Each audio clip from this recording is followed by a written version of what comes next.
Listeners, please be advised that there are occasional cuss words in these episodes, so now you know. Yeah, I'm pretty weak on the genres these days. Yeah. Like, there's alt rock. Right. No fucking idea what that means. Indie pop. Yeah. Alt rock.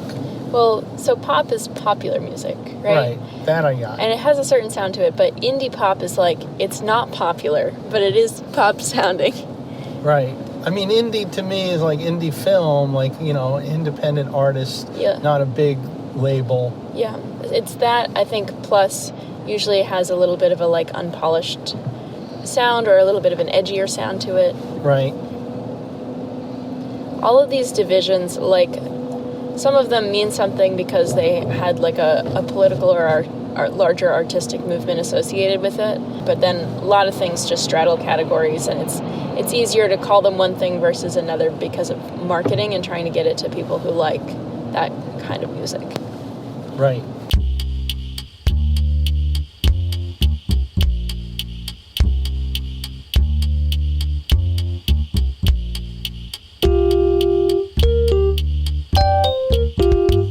Episode 20, Fakin It. In this episode, your hosts Steve and Mal hurtle from point A to point B while educating Steve about musical genres and talking about malingering at the piano and elsewhere. Strap in for the Ride to Redacted.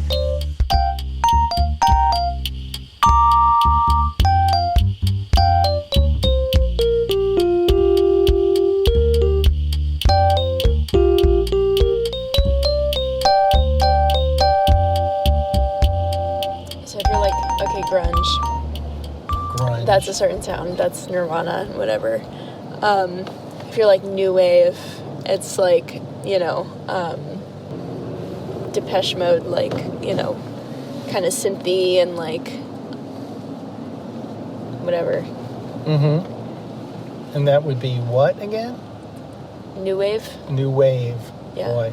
Back in the day, there weren't as many, and I knew what True. they meant. Yeah. There was rock. There was rock. There was a period where it was just rock. Metal. Okay. Then, heavy metal. And then punk. Punk. Punk came along. And but I feel like metal has always had other subdivisions. Because you have, like, you know, hair metal, and you have glam.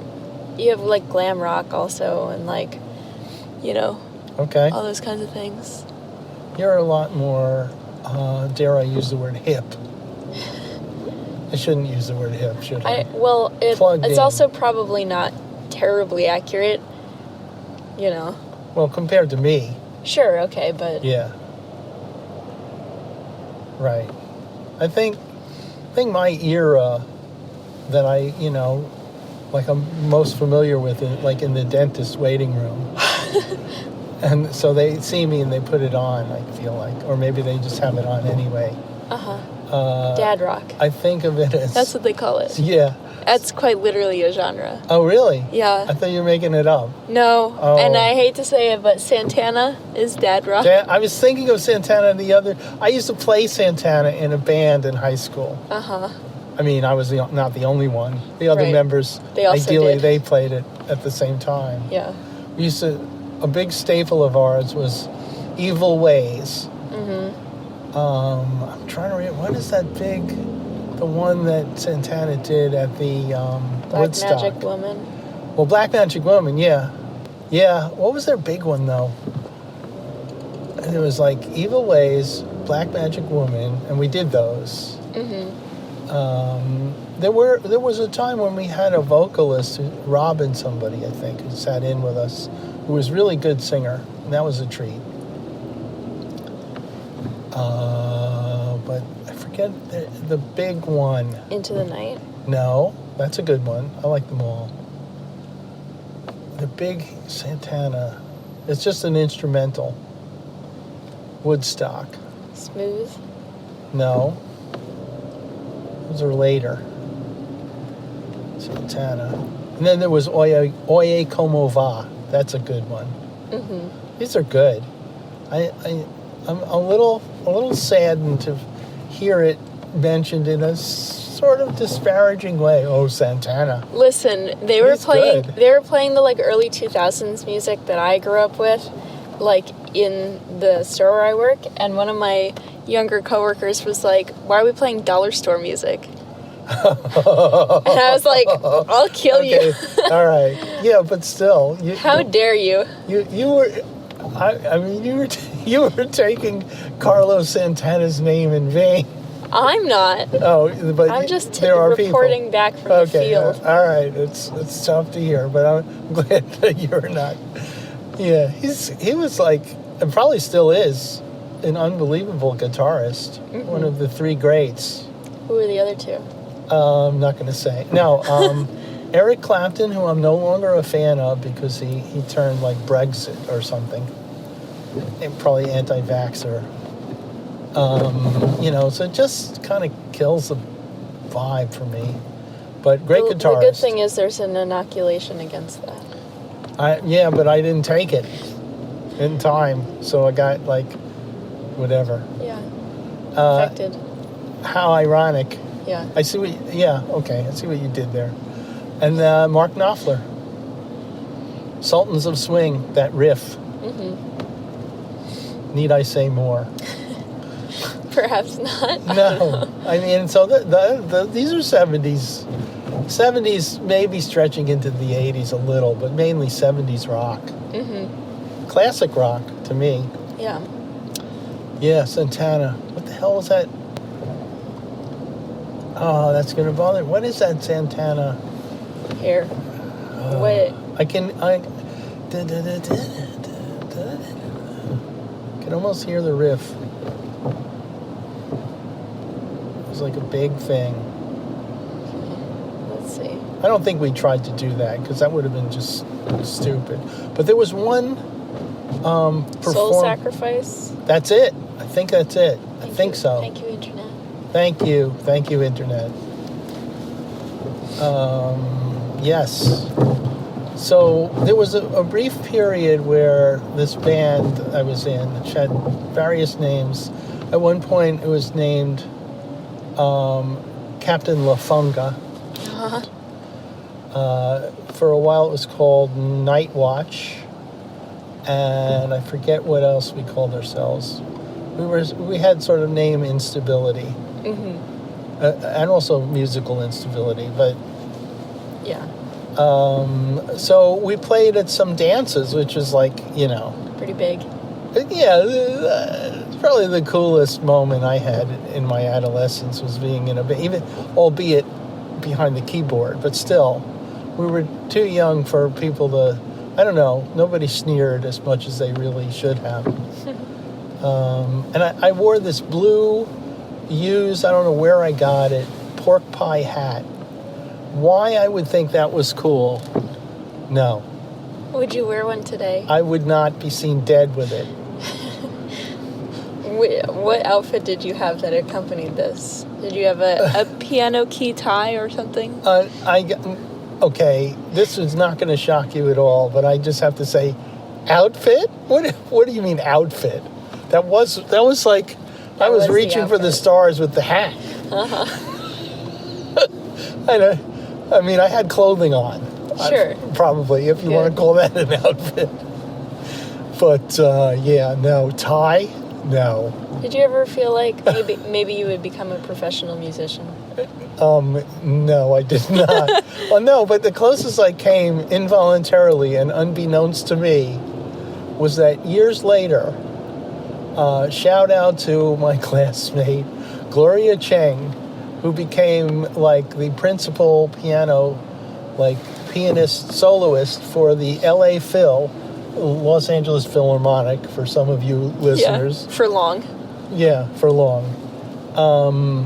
A virtuoso pianist. I guess we were the same age and must have possibly been at some piano recital at the same time or whatever. But I found out like years later. So she, basically became like the real deal, right? Mm-hmm. I think she thought I was cool because years later she sent me 2 photos that she had of her with Frank Sinatra and of her with me. I mean, 2 different photos. That's pretty good. Yeah. So I think she had a crush on me. Did you have, like... I did not know this. At any, like... Did you have a thought to maybe Photoshop yourself into the one with Frank Sinatra and get rid of her? No, I didn't. I was just like... that was enough for me. I didn't need to do more. Yeah, so I was like shocked. It was like... I might have even been a formative influence. Sure. You know, there was probably a moment that is long past where, you know, I was like, that's what she aspired to, musically. It was probably a microsecond, if anything, but, you know, because I had a few tunes that I, you know, like the theme to the Alfred Hitchcock, which was by Charles Gounod. I forget the name of the piece. It goes dun dun dun dun dun dun dun dun. Whatever. Okay. So that was cool, and I did some Scott Joplin, and it might be, I could be making this up. This could be total false speculation, invalid, but I think there's some cause to believe that Gloria Chang was like hearing me do these things and going like, "Oh, is that cool?" So you took piano lessons as a kid? I did, yes, with Mrs. Hilbert, Florence Hilbert. Did you want to? Or did No. you ask for this? No, I did not. I was a malingerer.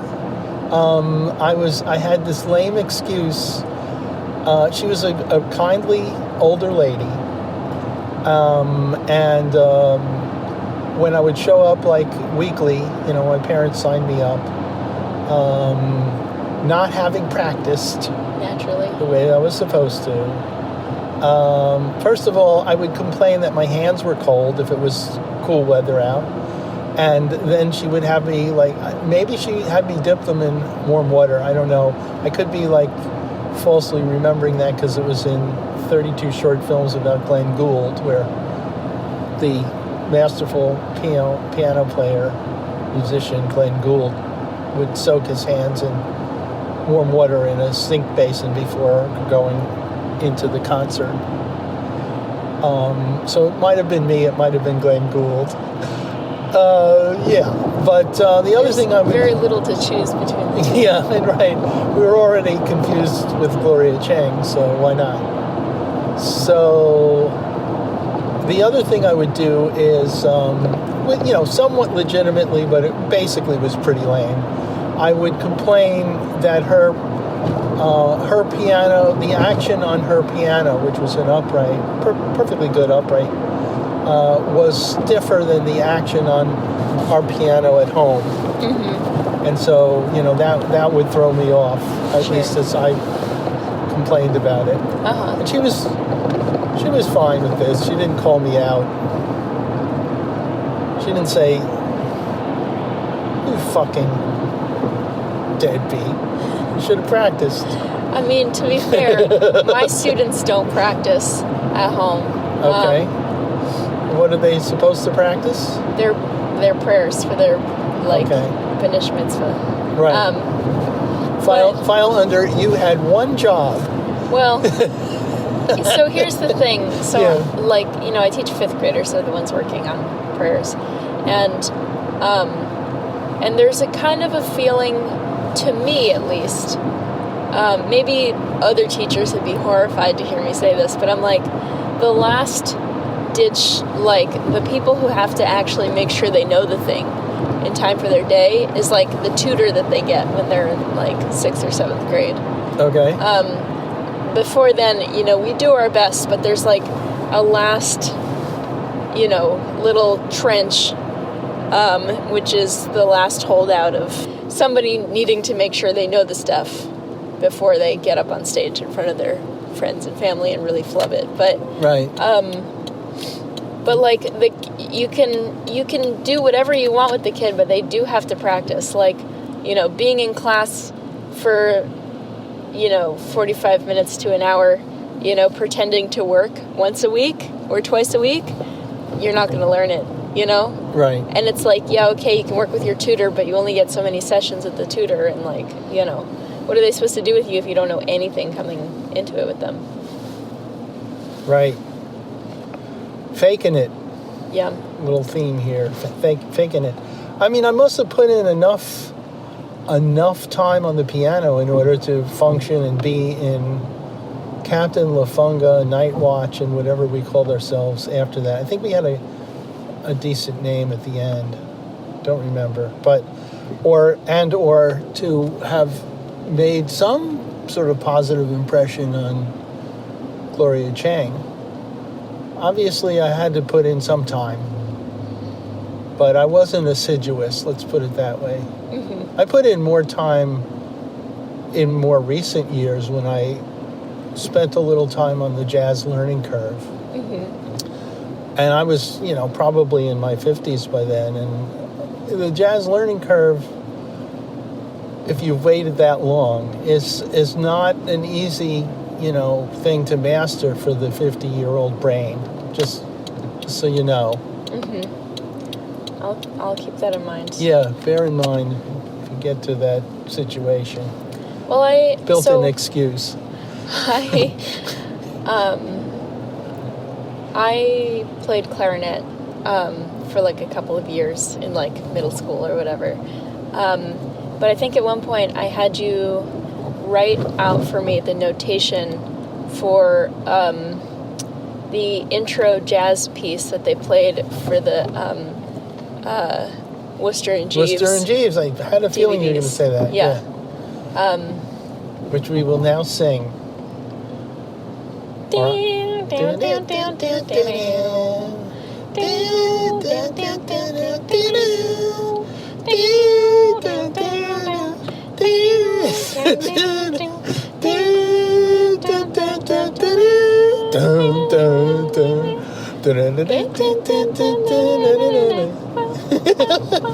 Yeah, so I learned to play that on the clarinet. So I guess like father, like child.